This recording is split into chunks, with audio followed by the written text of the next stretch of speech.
السلام علیکم ورحمۃ اللہ وبرکاتہ۔ میں محمد عارف فیدی ایک دفعہ آپ کی خدمت میں پھر حاضر ہوا ہوں۔ انشاءاللہ اب ہم رمضان المبارک کے جو مسائل ہیں ان کے بارے میں گفتگو کریں گے۔ ایک ترتیب وار سے مختلف قسطوں کے اندر مختلف مسائل ہم لوگ بیان کریں گے اور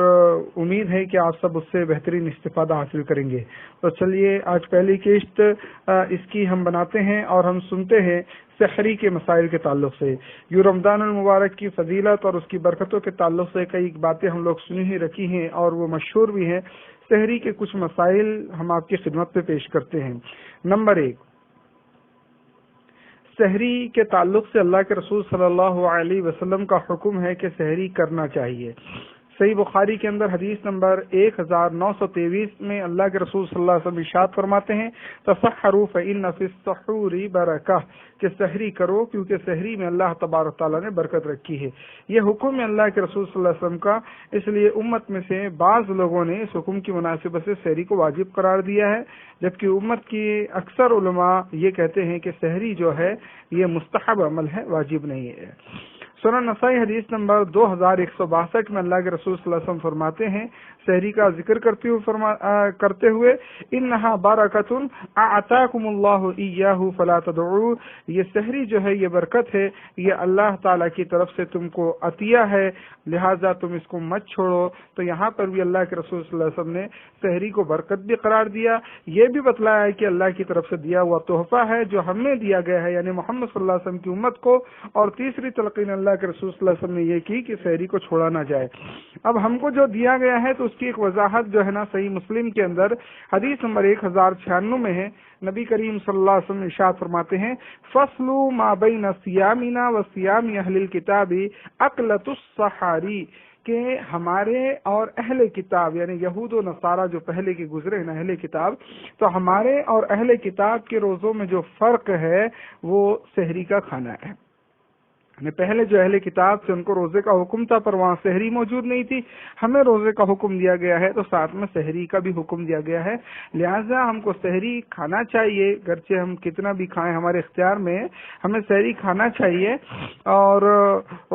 ایسا تقوی ایسی پرہیزگاری ہم لوگ نہ دکھائیں کہ بھائی بغیر سحری کے روزہ رکھیں گے تو تکلیف زیادہ ہوگی، تو جسم کو زیادہ مشقت اٹھانا پڑے گی تو اس میں ثواب زیادہ ملے گا، نہیں، یہ مخالفت ہوگی سنت کی اور یہ اہل کتاب کا طریقہ ہو جائے گا۔ ہمارا جو محمد صلی اللہ علیہ وسلم کا سکھایا ہوا جو طریقہ ہے، اس امت کا طریقہ جو ہے، اس میں سحری ہم کو کرنا ہے۔ اور سحری کے تعلق سے یہ بھی ہم یاد رکھیں مسند احمد کی حدیث نمبر 11086، اس میں حدیث میں یہ بات بھی موجود ہے کہ سحری کرنے پہ جو ہے نا اللہ تعالی رحمت کو نازل فرماتا ہے اور سحری کرنے والے کے حق میں فرشتے رحمت کی دعائیں کرتے ہیں۔ لہٰذا ان تمام فضیلتوں کو حاصل کرنے کے لیے ہم کو سحری کرنا چاہیے، روزہ رکھنے کے لیے سحری کرنا چاہیے، محمد صلی اللہ علیہ وسلم کی سنت ہے۔ سحری کے متعلق دوسرا مسئلہ یہ ہے کہ ہم سحری میں کیا کھائیں۔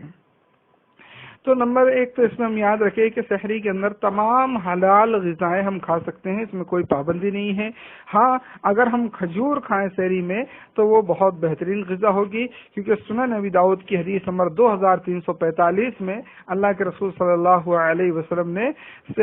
کھجور کو مومن کی سحری کے لیے بہترین غذا قرار دیا ہے، کیونکہ یہ ایک معدے کو زیادہ دیر تک تقویت دینے والی چیز ہے اور جسم کو بھی مضبوط رکھنے والی چیز ہے، اس لیے کھجور کھانے کا اللہ کے رسول صلی اللہ علیہ وسلم تعلیم دیے ہیں اور بہترین غذا قرار دیے ہیں۔ علاوہ ازیں ہم ایسا بھی کر سکتے ہیں کہ کچھ کھانا کھائیں جو بھی ہماری روزمرہ کی عادت میں ہے اور اس کے ساتھ سحری میں کھجور بھی ہم کھا سکتے ہیں۔ دوسری چیز یہ کہ سحری میں جو ہم غذا کھاتے ہیں اس میں حرام غذاؤں سے ہم کو پرہیز کرنا ہے، کسی بھی قسم کی حرام غذا، حرام نوالا ہمارے پیٹ میں نہیں جانا چاہیے، کیونکہ اللہ رب العالمین حرام کھانے والے کی عبادت کو اللہ تعالیٰ قبول نہیں کرتا ہے۔ اور جو لوگ ہمارے یہاں شوقین ہوتے ہیں بیڑی، سگریٹ، تمباکو، گٹکا اور اس طرح کی دیگر چیزوں کے، اور وہ سحری میں سحری کا کھانا کھا لینے کے بعد بالکل پانی وغیرہ سب سے چائے سے فارغ ہو جانے کے بعد پھر بیڑی سگریٹ پیتے ہیں، ان کو پرہیز کرنا چاہیے۔ ہو سکتا ہے کہ ان کی اس عمل کی وجہ سے ان کا روزہ جو ہے وہ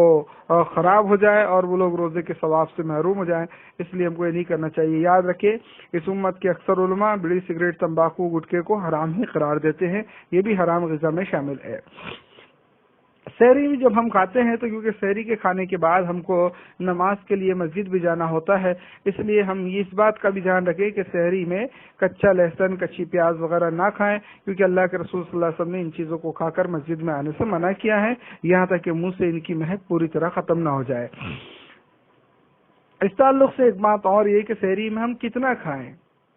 کیا کھائیں میں تو ہم نے جانا کہ تمام حلال غذا کھا سکتے ہیں، لیکن اب مسئلہ ہے کہ کتنا کھائیں۔ تو اس تعلق سے قرآن کریم کا وہ اصول جو قرآن نے کھانے کے متعلق ہم کو دیا ہے وہ اصول یاد رکھیں۔ قرآن میں اللہ فرماتا ہے کلوا واشربوا ولا تسرفوا، کھاؤ پیو اور اسراف نہ کرو، یعنی ضرورت سے زیادہ نہ کھاؤ، ہم صرف اتنا کھائیں جتنا ہمارے اندر ہضم کر لینے کی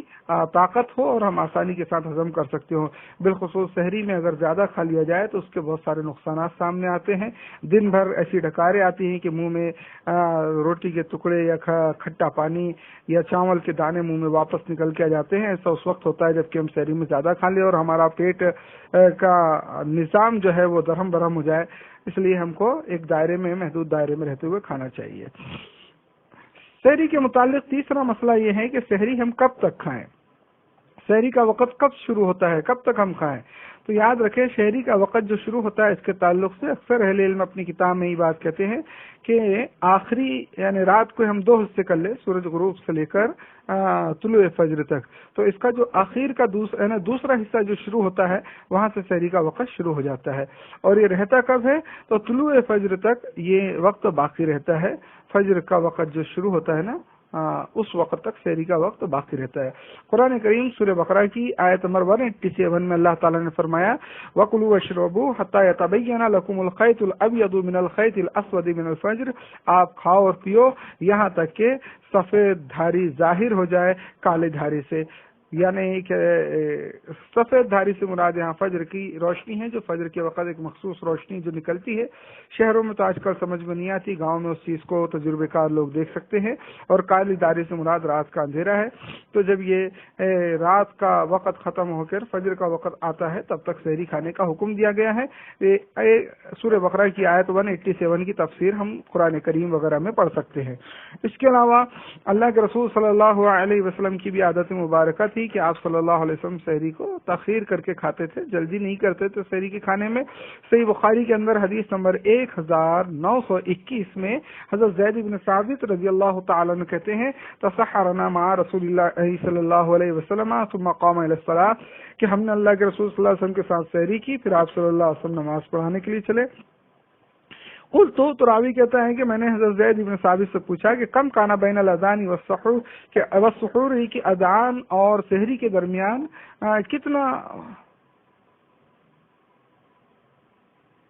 کتنا فاصلہ ہوتا۔ بعض روایت میں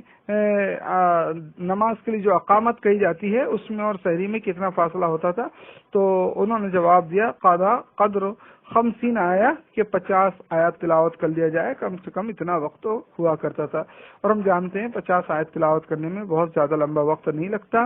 5 10 15 20 منٹ میں ایک آدمی بہت آسانی کے ساتھ تلاوت کر لیتا ہے۔ تو سحری کا وقت جو ختم ہوتا ہے وہاں سے لے کر اقامت جو ہوتی ہے فرض نماز کے لیے اتنے میں اتنا فاصلہ ہوا کرتا تھا۔ اللہ کے رسول صلی اللہ علیہ وسلم اتنی دیر میں سحری کو اتنا زیادہ تاخیر کر کے کھاتے تھے۔ امام نووی رحمۃ اللہ علیہ جو ہے وہ اس حدیث کی شرح کرتے ہوئے لکھتے ہیں فیہ الحث علی تاخیر السحور الی قبیل الفجر، کہ اس حدیث کے اندر سحری کو مؤخر کر کے فجر سے کچھ دیر پہلے تک کھانے کی فضیلت ہے، اس چیز کی طرف ابھارا گیا ہے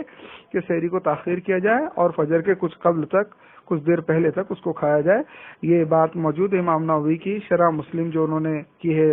امام نووی نے، اس کے اندر جلد 7 صفحہ نمبر 208 میں۔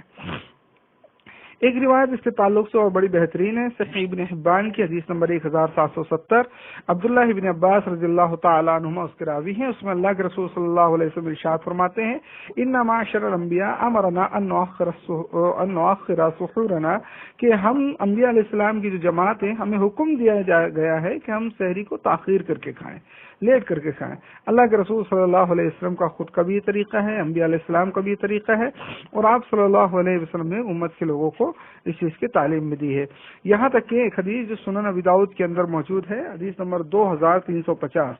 اس حدیث میں یہ بات موجود ہے کہ اگر کوئی شخص سحری کھا رہا ہے اور اس دوران اگر اذان ہو جاتی ہے تو اس شخص کو جلدی جلدی اپنی ضرورت پوری کر لینا چاہیے۔ اس کے بعد بھی اس کو یہ تعلیم نہیں کہ فوراً اپنی سحری چھوڑ دے، اگر اس سے کچھ ضرورت پورا کر لے۔ حدیث کے الفاظ میں ابو ہریرہ رضی اللہ تعالیٰ عنہ کے راوی اللہ کے رسول نے فرمایا اذا سمع احدكم النداء والاناء في على يده فلا يدعه حتى يقضي حاجته منه۔ کوئی شخص اذان سنتا ہے اور سحری کا جو برتن ہے وہ اس کے ہاتھ میں، وہ اس میں سے کھا رہا ہے، تو آپ نے فرمایا فلا يدعه، وہ اس برتن کو چھوڑے نہ، انہیں اس کو رکھ نہ دے، حتی يقضي حاجته منه، یہاں تک کہ اس سے اپنی حاجت کو، اپنی ضرورت کو پورا کر لے۔ تو یہ تمام دلائل جو ہے اس بات کا ثبوت ہے کہ سحری جو ہے تھوڑا تاخیر سے کھانا چاہیے، اور ظاہر سی بات ہے جب وقت اتنا رکھا گیا ہے تو تاخیر سے کھانا ہی بہتر ہے۔ تاخیر کا مطلب یہ نہیں ہے کہ سحری کا وقت ختم ہو جائے اور اس کے باوجود بھی ہم کھاتے رہیں۔ اگر کوئی شخص تاخیر کا یہ مطلب لیتا ہے تو وہ غلط کر رہا ہے۔ چوتھا مسئلہ سحری کے تعلق سے کہ اگر کوئی شخص ایسا ہو جس کو غسل کی حاجت ہو اور سحری کے وقت وہ جاگا، تو ایسے وقت میں وہ پہلے سحری کرے یا غسل کرے۔ اگر دیکھے اس میں اس کے پاس وقت اتنا ہے کہ غسل بھی کر لے اور اس کے بعد سحری بھی کر لے، وقت ہے اس کے پاس اتنا، تو ایسے شخص کو واقعی غسل کر لینا چاہیے، اس کے بعد سحری کرے، یہی اس کے حق میں بہتر ہے۔ لیکن کسی شخص کے پاس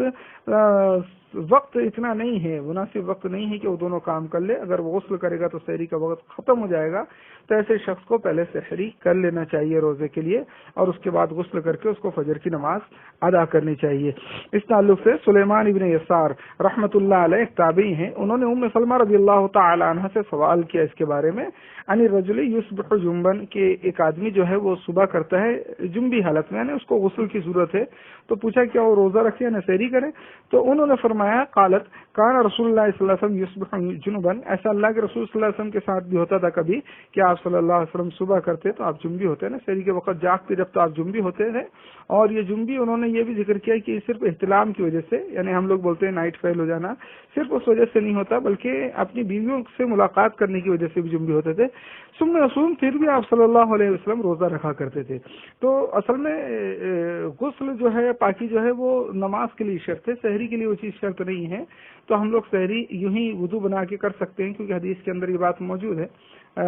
وضو کر کے سو کے اٹھو تو وضو کر لیں اور ہم لوگ سحری کر لیں، اور اس کے بعد غسل کر کے ہم فجر کی نماز ادا کریں گے۔ یہ جو حدیث جو ہم نے پڑھی ام سلمہ رضی اللہ تعالی عنہ کی، یہ صحیح بخاری میں حدیث نمبر 1109 میں موجود ہے۔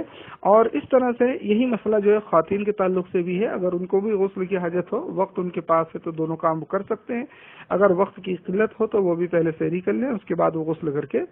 نماز پڑھیں گی۔ خواتین کے مخصوص مسائل انشاءاللہ ہم آگے اور ذکر کریں گے، اس میں خواتین کے خصوصی مسائل کو آگے تفصیل کے ساتھ بیان کیا جائے گا۔ سحری کے متعلق ایک آخری مسئلہ اور ہم یاد رکھیں کہ سحری کی نیت کرنا، یاد رکھیں سحری کا وقت ختم ہونے سے قبل ہی ہم کو سحری کی نیت کر لینا چاہیے، بالخصوص فجر کا وقت طلوع ہونے سے پہلے ہم کو سحری کی نیت کر لینا چاہیے، کیونکہ اللہ کے رسول صلی اللہ علیہ وسلم کی حدیث ہے من لم یجمع قبل الفجر فلا صیام له، جو فجر کا وقت شروع ہونے سے قبل